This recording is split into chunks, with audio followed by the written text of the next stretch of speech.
Assalamualaikum warahmatullahi wabarakatuh. Perkenalkan, nama saya Muhammad Rangga Dahana, mahasiswa Universitas Budi Luhur, program studi hubungan internasional. Dalam video ini saya akan menjelaskan tentang realisme dan neorealisme. Video ini dibuat untuk memenuhi nilai UAS dalam mata kuliah teori HI. Realisme berkembang dalam hubungan internasional sebagai penolakan terhadap idealisme pasca Perang Dunia Kedua. Setelah Perang Dunia Kedua, realisme muncul sebagai kebijaksanaan yang diterima dalam hubungan internasional karena pelajaran yang jelas bahwa konflik tampaknya terulang kembali. Kaum realis berpendapat bahwa fokus penelitian dalam politik dunia haruslah menemukan kekuatan penting yang menggerakkan hubungan antar negara. Kaum realis percaya bahwa pengejaran kekuasaan dan kepentingan nasional adalah kekuatan utama yang menggerakkan politik dunia. Pandangan realisme mengenai sistem internasional selalu diidentikan dengan anarki internasional, yaitu sebuah kondisi yang menggambarkan tidak adanya suatu kekuatan yang berada di atas negara, sehingga negara dapat secara bebas berkompetisi dalam mencapai tujuan-tujuan yang mereka akan terapkan. Kaum realis melihat sistem internasional selalu bersifat konfliktual, perang, dan kompetitif. Yang dimaksud kompetitif adalah aktivitas politik yang terjadi di dalamnya. Dapat digambarkan sebagai arena persaingan, yakni saling memperebutkan kekuasaan dalam mempertahankan kepentingan nasional dalam menjamin kelangsungan hidup negara. Dari hal tersebut, realisme percaya bahwa negara merupakan satu-satunya aktor dominan di dalam interaksi hubungan internasional. Dan kaum realis tidak melihat aktor-aktor lain seperti individu dan organisasi internasional sebagai sesuatu yang penting di dalam interaksi. Bagi realisme, negara adalah aktor penting karena dapat menjamin perlindungan, keamanan, serta kesejahteraan bagi manusia. Karena sikap pesimis dan skeptisnya negara tidak mempercayai untuk menjalin hubungan internasional dengan negara lain, sehingga negara tidak ingin menyerahkan sedikit pun dari kedaulatannya kepada perjanjian-perjanjian yang mengikat. Salah satu konsep yang ada dalam pandangan realisme adalah self-help, yakni tidak ada negara lain yang dapat menjamin kelangsungan hidup suatu negara. Maka dari itu tidak ada hubungan yang kooperatif antar negara. Yang ada hanyalah hubungan saling mempertahankan balance of power, yang berfungsi untuk saling menguasai dan mempengaruhi sehingga dapat menciptakan stabilitas negara ataupun stabilitas internasional.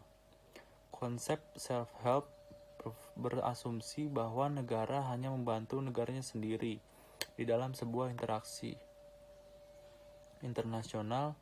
Hal tersebut dikarenakan oleh keinginan negara yang dapat bertahan hidup. Namun bukan berarti sebuah negara dapat hidup sendiri. Sebuah negara tetap menjalin hubungan dengan negara lain, tetapi hanya sekedar kedok untuk menutupi tujuan dari negara tersebut, yakni untuk survive dan mencapai international interest. Seiring berkembangnya waktu, teori realisme mengalami perkembangan yang menghasilkan suatu paham baru, yaitu neorealisme. Dalam paham neorealisme, masih terdapat unsur-unsur lama dari teori realisme. Meskipun mengalami penambahan pada proporsinya, neorealisme berpendapat bahwa kekuatan itu lebih dari akumulasi sumber militer dan kemampuan mempengaruhi pihak lain dalam melakukan sesuatu. Sedikit berbeda dari yang dipahami oleh realisme, selain itu kaum neorealis juga tidak menyangkal adanya kesempatan untuk menjalin kerjasama dengan negara lain. Namun pada akhirnya hal tersebut relatif karena negara masing-masing akan berjuang mempertahankan otonominya. Perbedaan antara neorealisme dan realisme juga terdapat pada pandangan masing-masing teori mengenai anarkisme. Realisme berpendapat bahwa anarkis merupakan kondisi dalam sebuah sistem di mana negara akan bertindak untuk mewujudkan sifat anarki yang sesuai dengan ukuran politik domestik, lokasi, serta kualitas pemimpin.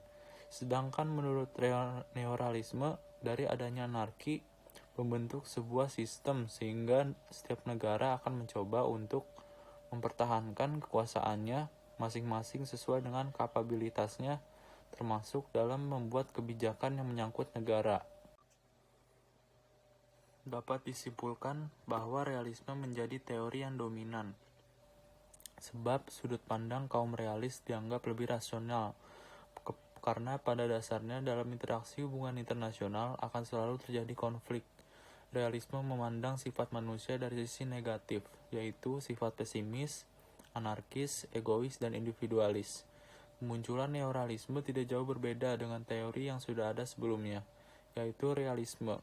Selain itu, baik perspektif dari neorealisme maupun realisme masih bisa digunakan sampai sekarang untuk mengkaji fenomena-fenomena dalam hubungan internasional, sehingga dari hal-hal tersebut akan memunculkan beragam pendapat dalam masyarakat, tergantung perspektif apa yang digunakan untuk melakukan pendekatan terhadap peristiwa tersebut.